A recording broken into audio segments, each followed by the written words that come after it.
Justiça de Deus. A gente falou um pouco sobre esse assunto quando a gente falou da matéria, eu acho que era a realidade da nova criação. Eu lembro que eu estava em Sorocaba uma vez que eu fui viajar e a gente estava falando desse assunto nesse dia que eu estava lá. Eu sou uma pessoa muito visual, então eu lembro desse lugar que eu estava, no dia que eu falei esse negócio.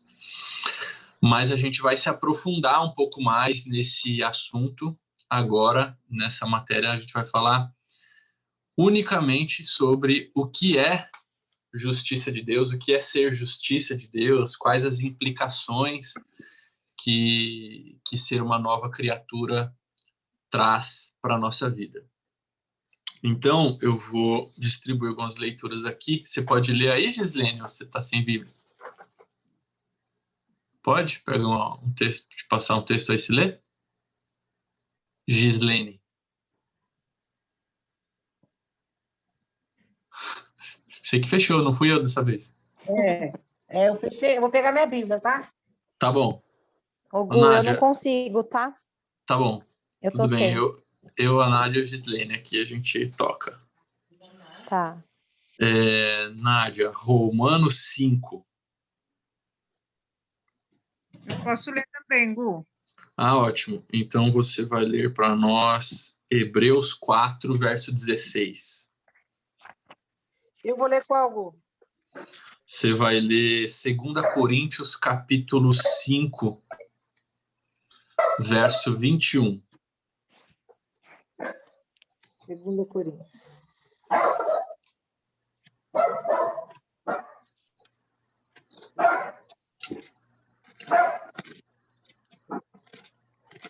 Vamos lá, Gislene, pode ler. É o 5:21, né? Isso. Daquele que não tinha pecado, Deus fez um sacrifício pelo pecado em nosso favor, para que nele fôssemos feitos justiça de Deus. Amém, obrigado. É isso mesmo? É isso mesmo. Se vocês depois quiserem, vocês estão anotando, se quiserem ler, leiam do 18, ele vai explicar que nós éramos inimigos de Deus e Jesus vem e nos reconcilia com Deus, né? Nos faz embaixadores de Cristo, nos torna reconciliados e reconciliadores para a gente conectar as pessoas de novo com Deus. E aí no final, no verso 21, ele fala isso, ele diz: esse que não conheceu o pecado, né? Jesus Cristo, que não tinha pecado, ele recebeu todo o pecado na carne dele naquela cruz, para que alguma coisa acontecesse com a gente. E essa coisa para que a gente fosse feito justiça. Então, a gente precisa entender o que significa isso. O que é ser feito justiça? E, Nádia, lê para mim Romanos 5:1. Justificados, pois, mediante a fé, temos paz com Deus, por meio do nosso Senhor Jesus Cristo. Amém. Então, essa justiça de Deus na nossa vida, ela acontece mediante a fé. Quando a gente crê, a gente é justificado. A gente já falou sobre isso nessa matéria que eu disse para vocês, onde a gente entendeu esse processo de salvação em 3 etapas. Vocês lembram disso ou não? Salvação do espírito, salvação da alma e salvação do corpo. A justificação, ela é o novo nascimento. Quando eu aceito a Cristo, eu sou justificado. É a salvação do meu espírito, né? E por que ele acontece mediante a fé? Porque como que eu recebo o sacrifício de Deus? João capítulo 1, no verso 12, vai dizer: todos quanto o receberam, deu-lhes o poder de serem feitos filhos de Deus. Se tornam filhos de Deus todos aqueles que recebem o sacrifício de Jesus. E o que é receber o sacrifício de Jesus? Aí Paulo vai explicar em Romanos, no capítulo 10, versículo 9 e 10. Ele fala: todo aquele que crê com o coração e confessa com a boca que Jesus é o Filho de Deus e é ressurreto dentre os mortos, esse nasce de novo. Esse é aquele que recebe esse poder de ser feito filho de Deus, e ele se torna justo, ele se torna justificado.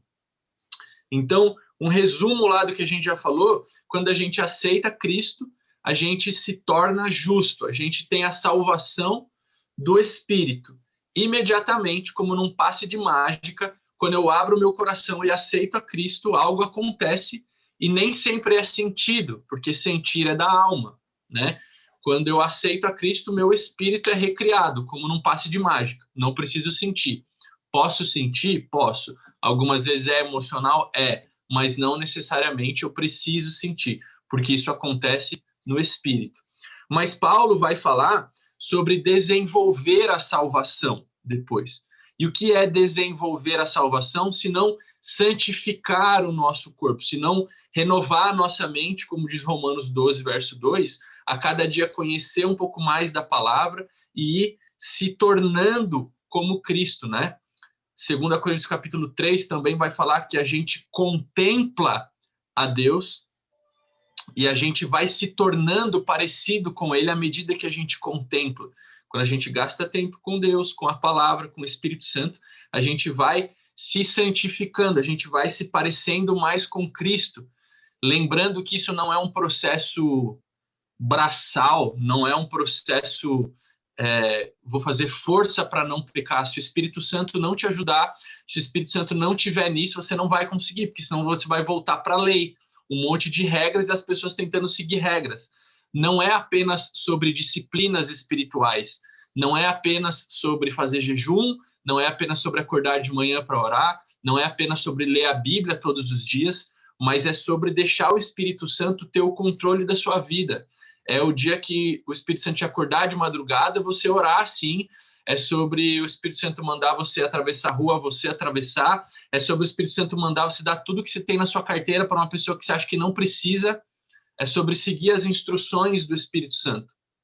Quando a gente vai fazendo isso, a gente vai se parecendo mais com Cristo e a gente vai se santificando, né? Mediante o poder do Espírito, a gente vai se parecendo mais com Cristo. Essa é a salvação da nossa alma, essa é a nossa santificação. E por último tem a glorificação, que é a salvação do nosso corpo, que vai se dar na segunda vinda de Cristo. Antes da tribulação, eu acredito, alguns acreditam depois da tribulação. Não vem ao caso aqui. Em algum momento, Cristo vai voltar para nos buscar. E como a gente conversou na última aula com o Pedro, quem estiver vivo vai ter o seu corpo revestido de incorruptibilidade e não verá a morte, como diz a palavra. E aqueles que estão mortos, que o Espírito está com Deus, o Espírito voltará para o corpo, num corpo glorificado como o de Jesus, e a gente vai ter as bodas, lá o casamento, como o casamento judaico de 7 dias, a gente vai ter as bodas do Cordeiro recebendo o galardão lá no céu, enquanto está acontecendo a tribulação aqui embaixo, na nossa visão, né? Para quem acha que é pós-tribulação, a gente vai receber o galardão em algum momento depois da tribulação. Também não vem ao caso aqui. Só fazendo uma revisão, então, do que a gente falou. Justificação, salvação do Espírito. Santificação, salvação da alma ou desenvolvimento da salvação. E glorificação, salvação do corpo. Beleza, Gustavo, eu já entendi, então, que justificação é nascer de novo, né? Ele acontece quando eu aceito a Cristo, né? Quando eu me torno uma nova criatura, mas beleza. E o que significa, qual que é o peso dessa justificação, né? Então, primeira coisa que a gente precisa entender sempre é o que não é, né? O que não é justificação. Quando a gente pensa em justiça, quer perguntar, Nádia? Justificação, salvação do Espírito, e depois o outro, qual que você falou? Santificação, salvação da alma, e glorificação, salvação do corpo. Santificação da alma, glorificação, salvação do corpo. Obrigada. Salvação da alma ou santificação, também conhecido como desenvolvimento da salvação. E aí, quando a gente pensa em justiça, automaticamente o que vem na nossa mente é que as pessoas tenham uma punição pela culpa, né? Que elas paguem por aquilo que elas fizeram. O que a gente considera que é fazer justiça quando uma pessoa faz um crime. A gente quer botar os políticos tudo na cadeia, tem que morrer, né? Porque a gente acha que isso é justiça, que é que as pessoas paguem por aquilo que elas fizeram. Se você for procurar justiça no dicionário, vai dizer que é conformidade com a lei dos homens, né? Com o direito vigente. Então, lá na lei diz, você não pode fazer tal coisa, se você fizer tal coisa, o juiz vai dizer que você tem uma punição para aquilo. Às vezes é pagar uma cesta básica, às vezes é ficar preso, às vezes você perde o direito de fazer alguma coisa, enfim. Isso é a definição de justiça terrena. É pagar por uma culpa, é ter a sua penalidade por aquilo que você cometeu, para a sua infração, né? Então, imagina que existisse um tribunal, né? A gente vai passar pelo tribunal, mas pelo tribunal de Cristo para galardão, né? Que aquela palavra tribunal, quando fala para nós, é como se fosse aquela palavra pódio, né? Lembra que o Pedro explicou que era o bema, né? Que é aquela palavra quando lá nos Jogos Olímpicos as pessoas subiam para ganhar a sua medalha, era o bema. Nós vamos passar por esse tribunal, mas agora eu quero que você imagine um tribunal natural mesmo, onde você tem uma pessoa sendo acusada pelo promotor, né? O promotor é o acusador, e tem um advogado defendendo esse réu, e aí vai ter um juiz que vai julgar. Esse tipo de tribunal, como a gente concebe aqui, acontece de modo semelhante quando o diabo nos acusa. Mas a Bíblia diz que Jesus Cristo é o nosso advogado. Então, imagina que o diabo chega para Deus, é só uma suposição, tá? O diabo chega para Deus e fala, Deus, seguinte, o Gustavo aí, gula, meu, tá comendo muito nesse inverno. Gula, isso é pecado, tem que ter culpa. Aí Jesus vem e fala assim, não pode ter culpa por causa disso, daquilo, ele usa todos os argumentos lá, e se for possível que eu ainda seja culpado, tendo o melhor advogado do mundo, que é Jesus, existiria uma pena, uma punição para o meu pecado de gula. E aí, quando Deus, Pai, juiz, disser, tudo bem, diabo, o promotor, você tem razão, o Gustavo tá guloso nesse inverno, então tem uma punição. Aí Jesus fala, peraí, eu sei que eu sou advogado e tal, mas lá na cruz eu já paguei esse pecado, então pode pôr na minha conta que eu tô com um saldinho positivo ainda. E aí, se pudesse haver culpa, condenação para os meus pecados, Jesus já haveria pagado por essa culpa e essa condenação. Só que esse é um modelo de júri, de tribunal, que a gente concebe com a nossa cabeça natural, né? Com o nosso modelo aqui contemporâneo de julgamento. E nesse caso, quando alguém paga a sua pena, né? Pensando agora que num julgamento natural, né? O cara roubou, sei lá, matou, extorquiu, fez alguma coisa, o juiz dá lá uma pena para ele. Ele vai ficar preso, ele vai entregar cestas básicas, ele vai fazer alguma coisa, ele tem alguma condenação, né? Alguma pena, e essa pessoa cumpre essa pena, ela paga a fiança, ela dá as cestas básicas, ela faz o trabalho social, ela fica presa. Ao final desse período que ela cumpriu a condenação, ela está justificada, porque a culpa que ela tinha, ela já pagou. Ela pagou por essa culpa. Então, ao final desse período, ela está justificada.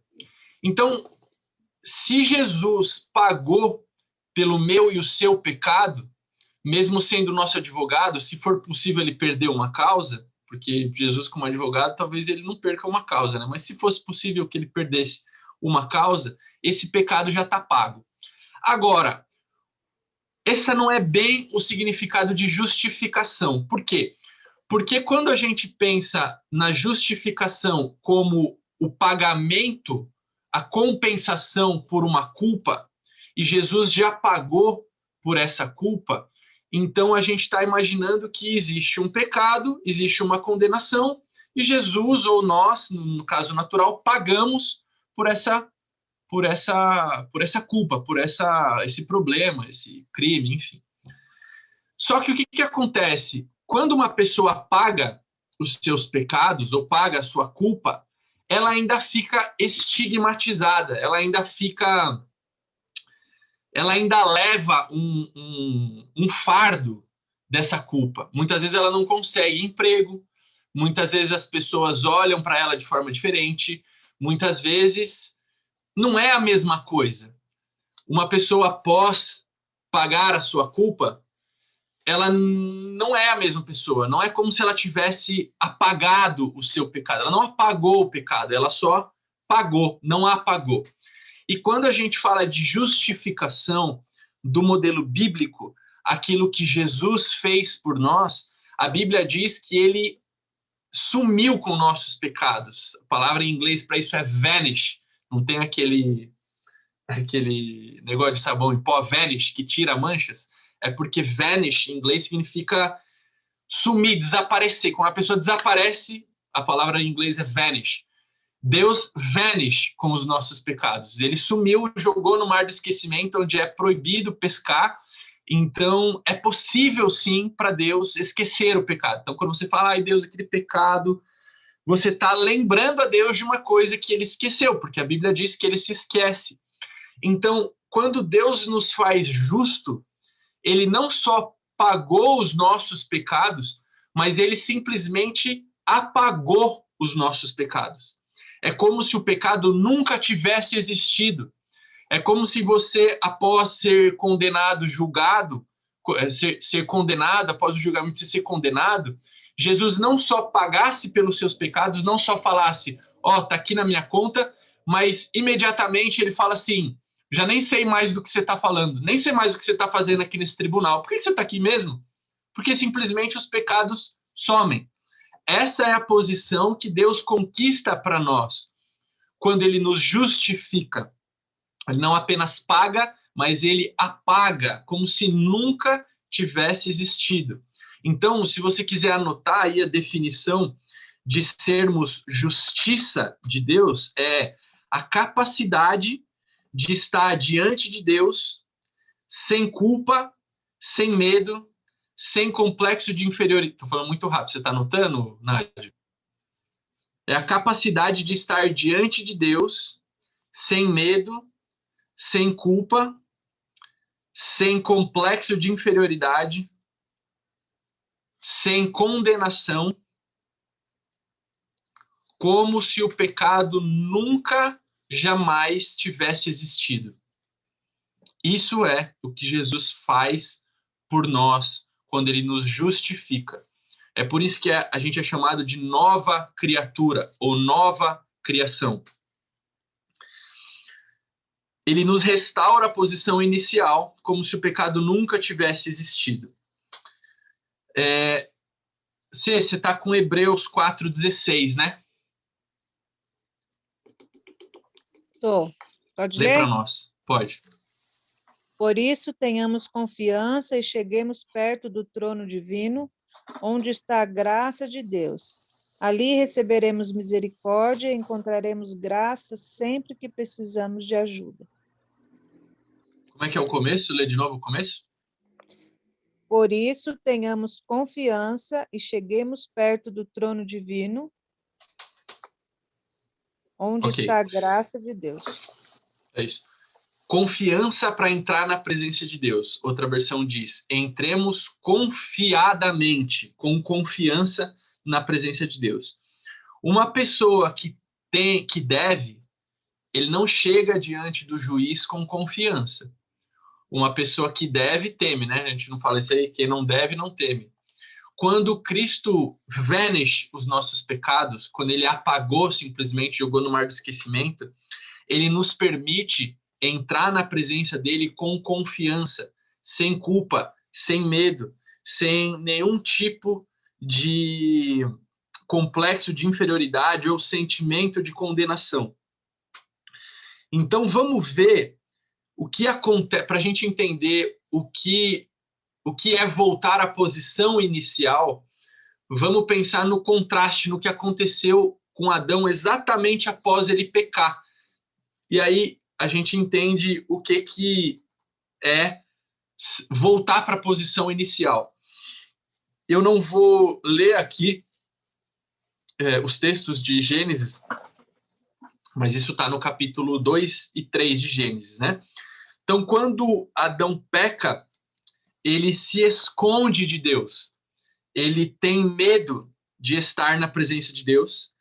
Ele sente vergonha porque ele estava nu.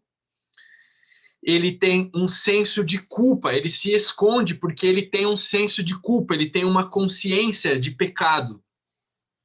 Eu não sei se vocês já passaram por isso, de estar brigado com a pessoa que você mora junto, estar brigado com seu cônjuge, estar brigado com seu filho, estar brigado com o seu chefe, uma pessoa que você convive. É como se quando você lembra da pessoa, ou você está na presença da pessoa, é como se a atmosfera ficasse pesada, como se tivesse um elefante, assim, um negócio que deixa maçante, né? O ambiente ruim. É uma consciência de que tem alguma coisa errada, você não sabe bem o que é. E às vezes a gente tem isso e a gente não está lembrando por que a gente tem isso. Não sei se vocês já passaram por essa sensação também, de estar assim com um sentimento ruim, cara, eu não sei por que eu tô assim. E daqui a pouco você lembra, acho que é porque eu tô brigado com fulano, acho que é porque eu fiz alguma coisa errada. Essa sensação de estar em dívida, de ter feito algo errado, esse senso de culpa, de se sentir culpado quando você fala atravessado com alguém, quando você é deselegante com alguém, quando você fere alguém que você ama sem querer, existe um senso, assim, uma sensação ruim, um pesar, né, no ambiente. Esse é o senso de culpa que existia lá em Adão quando ele pecou. Outra coisa que aconteceu quando Adão pecou é o relacionamento que eles tinham é quebrado, né? Adão e Eva estavam com Deus todos os dias na viração do dia, que jamais alguém saberá dizer se é às 6 da manhã ou às 6 da tarde, mas é a viração do dia. E quando Adão peca, Deus pergunta: onde você está, Adão? Mostrando que essa relação, essa conexão direta que existia entre Deus e o homem é quebrada. Por isso que a gente fala que morte espiritual é a separação do nosso espírito com o espírito de Deus. Quando Adão peca, esse elo se rompe, né? Então, essa condição de relacionamento com Deus é quebrada. No verso 26 do capítulo 1 de Gênesis, a palavra também diz que Deus nos faz a nossa imagem e semelhança e nos instrui a governar sobre todas as coisas e dominar. Quando Adão ele peca, ele perde esse governo, esse domínio da terra para Satanás. E depois esse domínio ele é recobrado e a gente vai entender isso aqui já já. E outra coisa que acontece quando Adão peca ele perde a natureza que ele tinha, que era a natureza divina, de filho de Deus. Ele cai dessa natureza e ele tem então uma natureza caída. Eu vou ler Efésios capítulo 2, versículo 3, diz assim: entre os quais também nós andávamos outrora, segundo as inclinações da nossa carne, fazendo a vontade da carne e dos pensamentos, e éramos, por natureza, filhos da ira, como também os demais. Então, quando Adão peca, ele perde a natureza divina e ele se torna caído, ele passa a ter uma natureza caída. Então, o que acontece na queda? Medo de Deus, vergonha de Deus, senso de culpa ou consciência de pecado, quebra do relacionamento com Deus, perda do domínio e perda da natureza de Deus. E, consequentemente, quando a gente nasce de novo e se torna um com o Espírito Santo, a gente é justificado, é enxertado na videira, todo esse processo acontece de novo, no sentido oposto. Tudo que Adão perdeu, a gente ganha. Então, a gente pode entrar agora, como diz o texto que a Cê leu, a gente pode entrar na presença de Deus com confiança, como se o pecado nunca tivesse existido, sem medo de estar na presença de Deus e sem vergonha, né? A gente entra com confiança. A gente não tem mais um senso de culpa ou uma consciência de pecado, mas a gente tem leveza de vida, a gente tem uma consciência limpa diante de Deus. Nós passamos a ser um só com o Espírito Santo, então essa quebra do relacionamento que existia não existe mais. Na posição de justiça, a gente tem o Espírito Santo amalgamado com o nosso próprio espírito. Então a gente é um com Deus e pode ser direcionado por Deus e escutar a voz dele. E Lucas capítulo 10, verso 19, diz Jesus dizendo aos seus discípulos: eu vos dei poder para pisar serpentes e escorpiões e sobre todo o poder de Satanás, né? Lucas, no capítulo 4, quando fala da tentação de Jesus após os 40 dias de deserto, Satanás vai dizer que uma das tentações era que ele daria a Jesus o domínio de todo o reino, de toda a terra, né? Como que ele poderia dar uma coisa que não é dele? Então, ele ganhou de Adão, ou ele roubou de Adão, o domínio quando Adão pecou. E alguns vão dizer que, não, mas Satanás é o pai da mentira. Ele não era dono de tudo. Mas se ele não fosse dono de tudo, não seria uma tentação, né? Então, para que fosse uma tentação, precisa de que Satanás fosse e tivesse o governo. E aí vários outros textos vão dizer, né, que Satanás é o príncipe deste mundo, que ele é o Deus deste século, que ele cegou o entendimento dos incrédulos. Acho que a gente já passou em outros momentos por esse entendimento. Então, quando Adão peca, ele perde o governo e Jesus conquista esse governo, ou ele ganha esse governo de Deus. A Bíblia diz no livro de Apocalipse que ele tem as chaves do inferno e da morte. Mateus 28, 18 diz: todo o poder me foi dado. Filipenses 2 vai falar que Deus o exaltou sobremaneira, ele deu o nome que está acima de todo nome. Então, Cristo conquista essa autoridade por ter se humilhado, Deus dá essa autoridade a ele, e ele, consequentemente, delega essa autoridade para a igreja, né? Ele diz a nós que a gente tem poder sobre toda a obra do maligno. É claro que a gente ainda não voltou para a condição inicial do Éden, quando a gente governa a terra como um todo. Isso vai acontecer no milênio, após a tribulação, quando Jesus vier reinar. Ele vai reinar aqui por 1000 anos e a gente vai ser auxiliar dele, né? A Bíblia diz que a gente vai ter domínio sobre cidades e reinos e tal. Então, quando Jesus vier reinar, nós estaremos com ele. E depois do milênio, na Nova Jerusalém, para sempre ele terá o domínio. Até lá, a gente tem domínio apenas sobre a nossa esfera de atuação e sobre Satanás dentro dessa esfera. Então, Satanás não pode tocar na minha e na sua vida, porque Jesus dá o direito a nós, filhos, de recobrar parte dessa autoridade que Adão perdeu. Então, sobre o nosso círculo aqui, a gente tem domínio, então Satanás não pode nos tocar. Então, uma das consequências dessa posição de justiça é que Satanás não pode tocar nas nossas coisas. A gente recobrou parte desse poder, desse domínio que Satanás perdeu. E a última coisa que eu listei aqui, Adão perdeu a natureza de Deus, e a gente já sabe também, já entendemos aqui várias vezes que quando a gente aceita Cristo, a gente é enxertado na videira, somos adotados por Deus, somos herdeiros de Abraão, herdeiros da promessa e fazemos parte de novo da família de Deus, né? Então, isso que Adão perdeu, a natureza, a gente conquista de novo, a nossa natureza regenerada quando a gente aceita Cristo dentro da justificação. Beleza? Estamos entendendo até aqui? Tá tudo bem? Quando eu fico uns dias sem dar aula, eu fico destreinado. Gu, eu tenho uma pergunta. Pois não. Então, a gente tá justo diante de Deus. A gente Espiritualmente falando, sim. a gente não pode mais ser acusado de nada. Os pecados que a gente vai cometer, Deus já perdoou.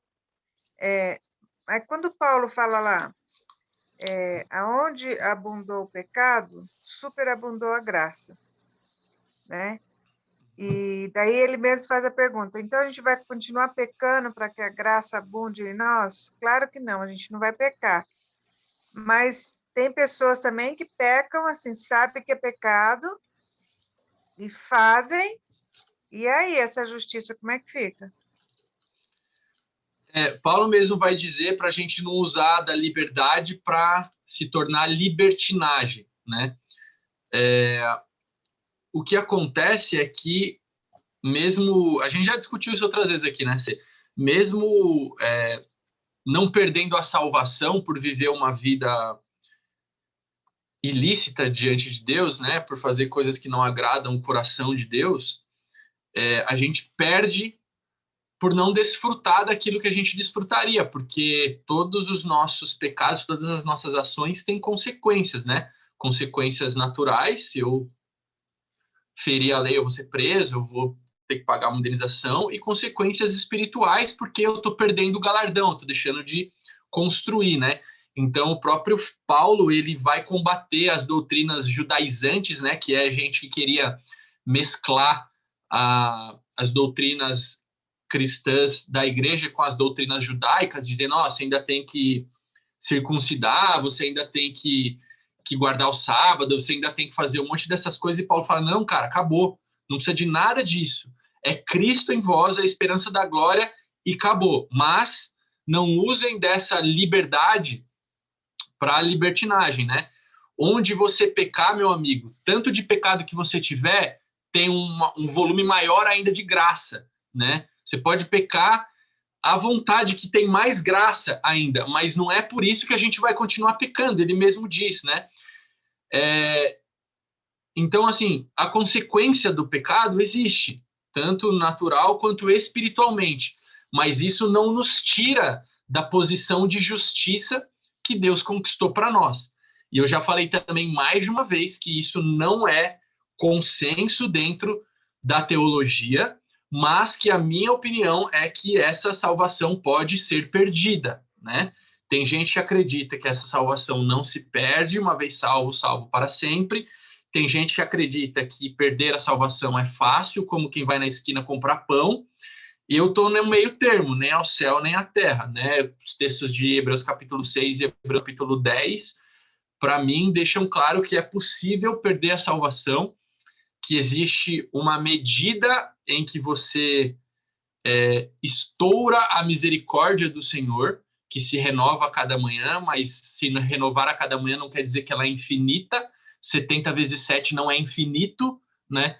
Então, eu acredito que essa salvação pode ser perdida, mas até que se chegue nessa medida de perder a salvação, a consequência dessa vida errada é perder galardão e não viver o melhor de Deus nessa terra, mas não perda de salvação. Isso é a minha opinião. Fala, Giz.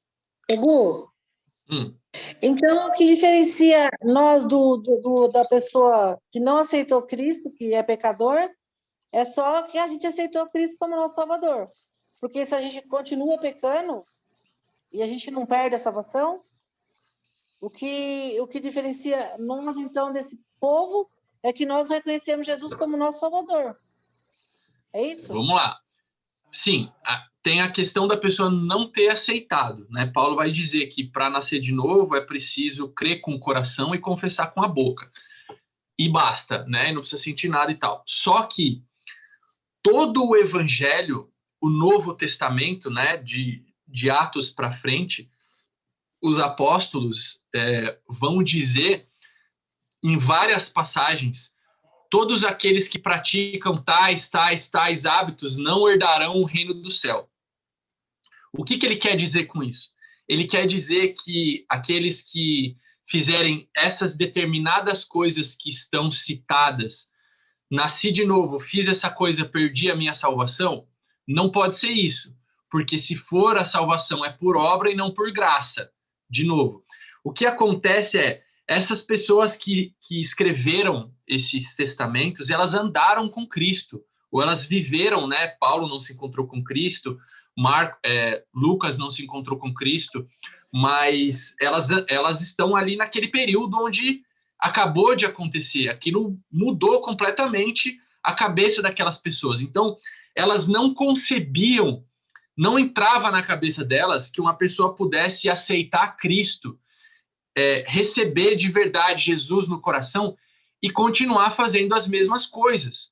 Não entrava na cabeça deles, eles não previam isso na escritura do Novo Testamento. Para eles não entrava na cabeça. Então, todas as vezes que eles falam, aqueles que praticam tais obras, Gálatas vai falar isso, no capítulo 5, quando vai falar das obras da carne, próprio Jesus fala, aquele que não tiver o coração como de criança não herdará o reino de Deus. Outro texto vai dizer que os afeminados não herdarão o reino dos céus. Várias passagens vão dizer isso. Mas se a gente partir do princípio que esses pecados que estão listados são para tirar a salvação, a gente desconstrói toda a questão de que salvação é por graça, é por fé, é por crer. E a gente vai dizer que salvação é por obra, e aí bagunça tudo. Então, o que difere nós daquele que peca? Tudo, né? A gente mudou tudo, né? A gente tem Cristo, a gente é regenerado de dentro para fora, mudou tudo. O desenvolvimento da salvação que a gente falou, que é a santificação, depende de nós em conjunto com o Espírito Santo. A gente precisa fazer as doutrinas espirituais, a gente precisa se expor à palavra para conhecer a vontade de Deus, mas se a gente não desenvolver a nossa salvação, se a gente não se esmerar na palavra, não se desenvolver, não crescer espiritualmente, a gente não vai viver uma vida abundante que Deus tinha para nós. A gente vai viver uma vida pobre em todos os sentidos, espiritualmente, naturalmente, emocionalmente. Então, Deus fala para nós em Deuteronômio, você escolhe, tem a vida e a maldição, eu ponho diante de vós, vocês escolhem, né? Então, é a gente que escolhe. Eu acredito dessa forma. Respondi a pergunta de vocês?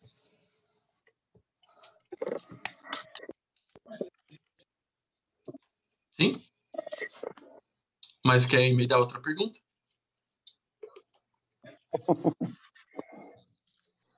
Não? Posso continuar? Sim? Beleza.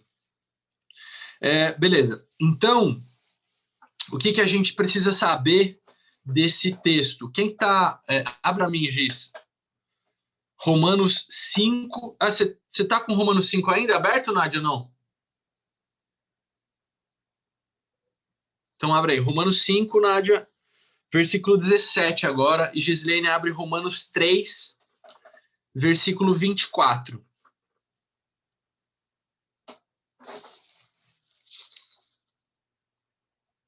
Pode ler, Nádia.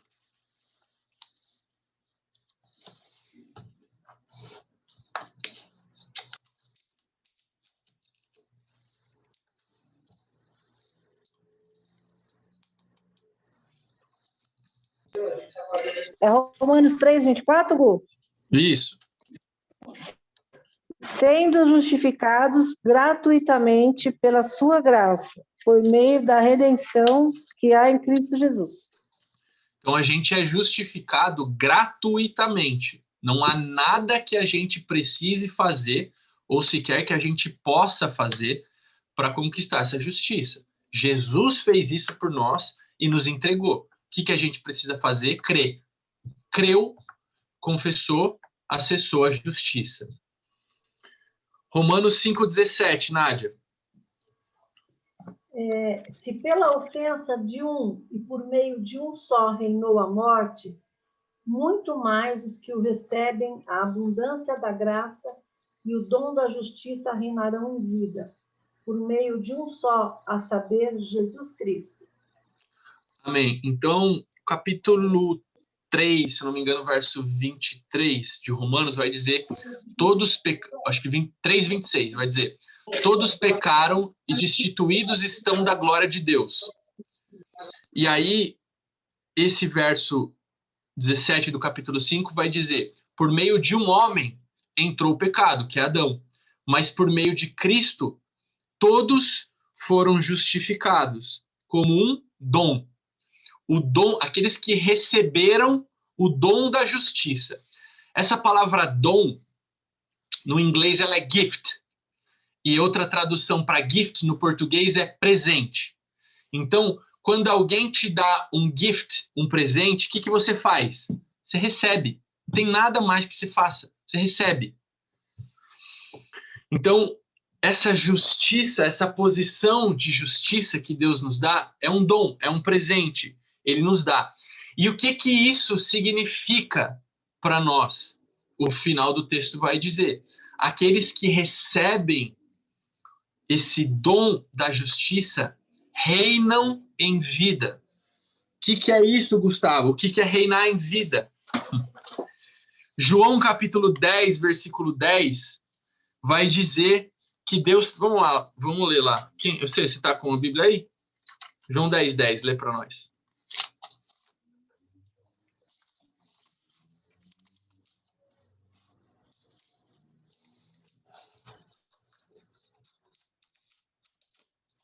Celeste, está aí? Eu tô lendo com o negócio fechado. João 10, 10. O ladrão só vem para roubar, matar e destruir.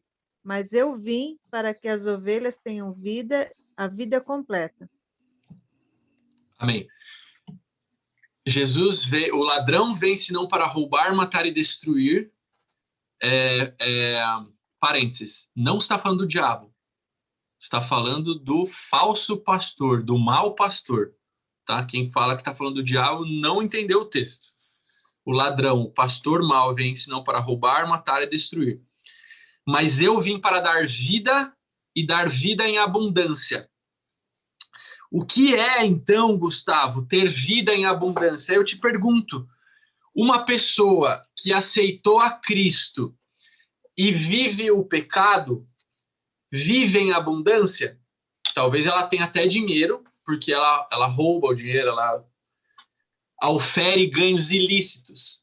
Provavelmente ela não tem sucesso na família, provavelmente ela não dorme bem. Políticos corruptos, talvez até consigam encostar a cabeça no travesseiro e dormir bem, mas talvez são traídos pelas esposas, talvez não se relacionam bem com seus filhos, talvez não têm paz emocionalmente. Então, o que Cristo vem conquistar para nós é uma vida.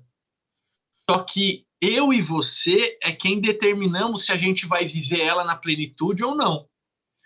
Quando Jesus oferece para nós a mesa do Salmo 23, existe uma mesa posta, farta, com tudo que você precisa. Se você precisar de cura, tem ali. Se você preferir, em vez de viver de cura, viver de saúde divina, tem ali também. Se você precisar de família, porque você não tem ali para você buscar. Se você precisar de paz nos relacionamentos, tem ali. Se você precisar de tranquilidade emocional, tem ali. Se você precisar de... Enfim, a mesa de Salmo 23 está posta para nós. O quanto a gente desfruta, o quanto a gente vive isso de maneira plena, cabe a nós. Uma pessoa, como vocês colocaram, que aceita Cristo e não desenvolve a sua salvação e não vive em plenitude a palavra, ela não vai desfrutar da vida abundante. Ela vai ter sempre pulgas atrás da orelha, problemas, falta de paz, não tem tranquilidade, porque quando Cristo coloca para nós uma série de regras e recomendações, não é porque ele é chato, não é porque ele não quer que a gente viva bem, feliz, é porque ele quer nos proteger, ele quer nos preservar. Para que é as regras, as leis, se não para afastar o povo de doença? Né? Deuteronômio vai dizer isso também, Êxodo, Deuteronômio, que aqueles que seguem as leis, que seguem as coisas, que Deus colocou, vão estar livre da peste perniciosa, da doença, da falta, né? Que aqueles que seguirem aquelas instruções não vão ter falta, serão abençoados, etc. Então, naturalmente falando, à medida que a gente conhece a Deus e usa dos princípios de Deus, a gente vai conseguindo ter uma vida mais abundante, mais plena. Você quer perguntar, Celeste? Não, Gu.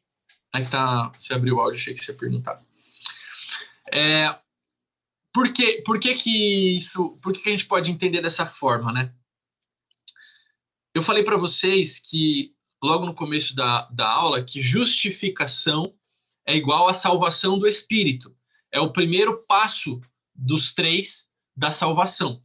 Só que quando a gente pensa em salvação, a primeira coisa que vem à nossa mente é: eu estava indo para o inferno e agora eu vou para o céu. Eu estou salvo. Não é isso que a gente pensa? Então Jesus veio me salvar. Eu estava indo para o inferno e agora eu vou para o céu. Se você pegar a palavra salvação na Bíblia e for lá no aplicativo que tem o dicionário Strong, que vai na raiz da palavra lá, do original, gregos, etc., você vai ver que a tradução para a palavra sozo não é apenas ser livre do inferno.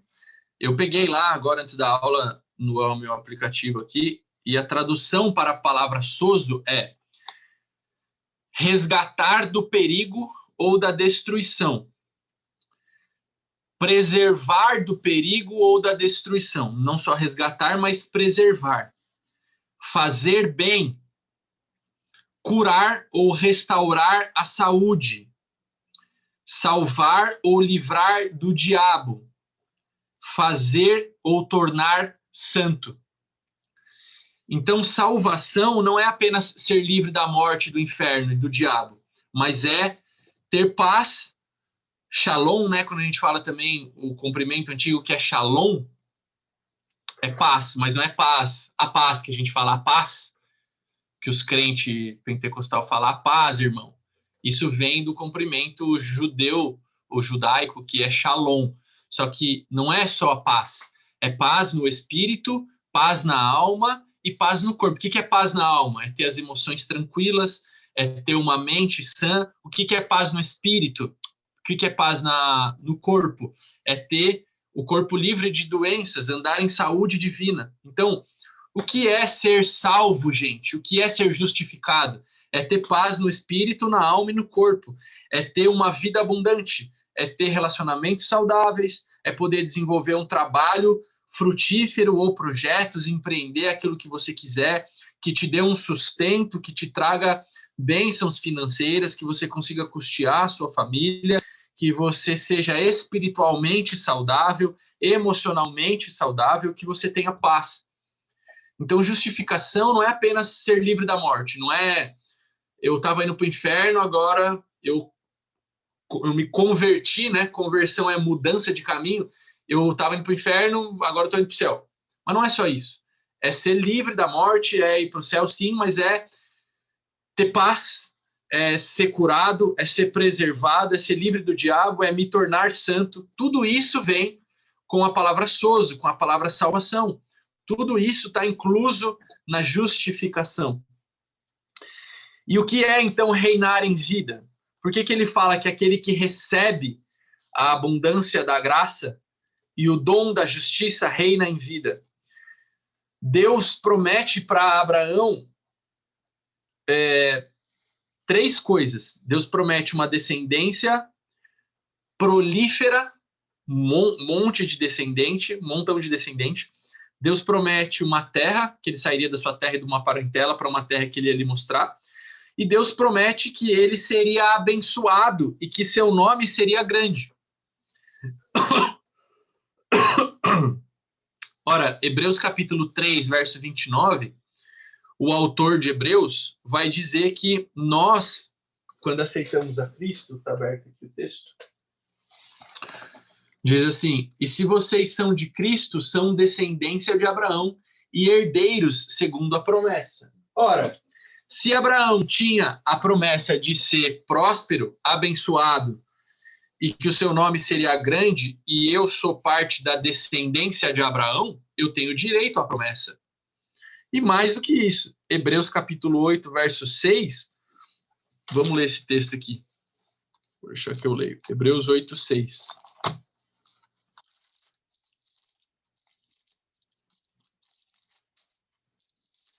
Hebreus 8, 6 vai dizer: agora, com efeito, obteve Jesus ministério tanto mais excelente, que ele é também mediador de superior aliança, instituída com base em superiores promessas.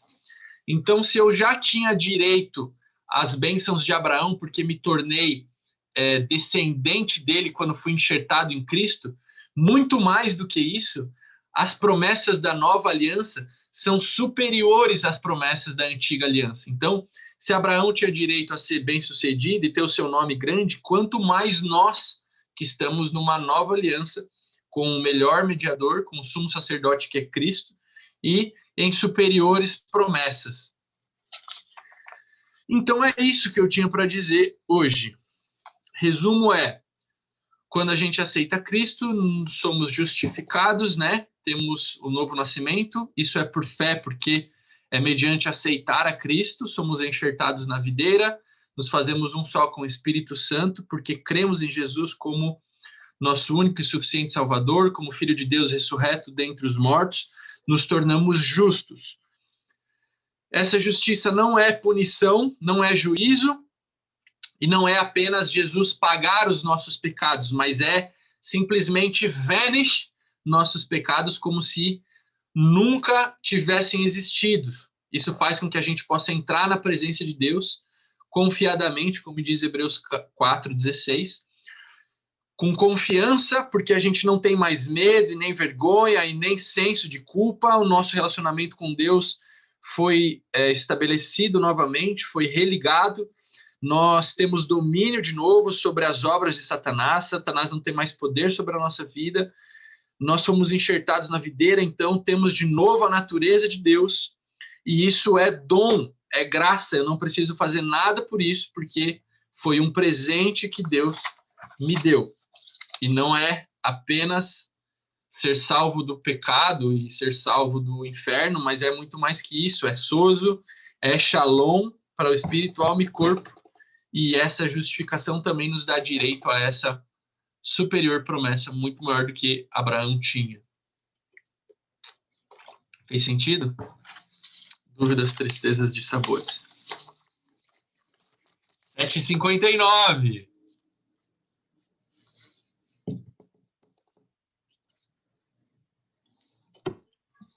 É que eu tenho fome, Gu. Eu já não consigo nem falar. Como é? Eu tenho fome e tenho sono. Eu estou acordada desde as 3 da manhã e comi era 1h da tarde. Minha nossa. Agora eu estou um pó. Acordou para orar às 3? Sim. Ora por mim, hein? Nessa oração aí. Não esquece do primo. Tudo, família. Oh, glória a Deus. Viu? Mas, Que bom. Eu gosto da sua aula, Gu. A sua aula é top. Glória a Deus. Amém, por isso. Glória a Deus. Perguntas, diz, Você vai comentários? pegar algum tema agora para você fazer? Ou você vai ter outro? Você que vai dar aula agora ou você vai arrumar outro professor? Vamos terminar esse assunto aqui de justiça, aí depois não sei se eu vou chamar outra pessoa, se eu vou dar mais uma. Ah, dá você, Gu. A gente gosta de você falando. É, né? É. Mas é uns professor bom também. É porque às vezes a Bíblia é o livro das mesmas coisas, né? Diz Hebreus. Que é segurança para nós falar das mesmas coisas, mas é legal outras pessoas falando as mesmas coisas, porque aí vocês não ficam achando que isso é uma coisa da minha cabeça. E é bom um outro exemplo, talvez, né? Assim, exemplos diferentes. Sabe o que fazer, Gu? Vê se o pessoal aceita a sugestão. Você colocar uns 3 temas, ou a gente dá a opção de alguns temas e aí talvez você tenha que estudar alguma coisa para você dar para a gente, né? Eu acho que seria legal aí ver o que a gente quer aprender e aí a gente daria uma sugestão e você falaria para nós. O que vocês acham? Ou, excelente, eu já estudo, né, para dar essas aulas, mas eu tenho um material pré-pronto, então seria um desafio, mas que eu aceito. Vamos continuar nessa linhagem Abraão aí?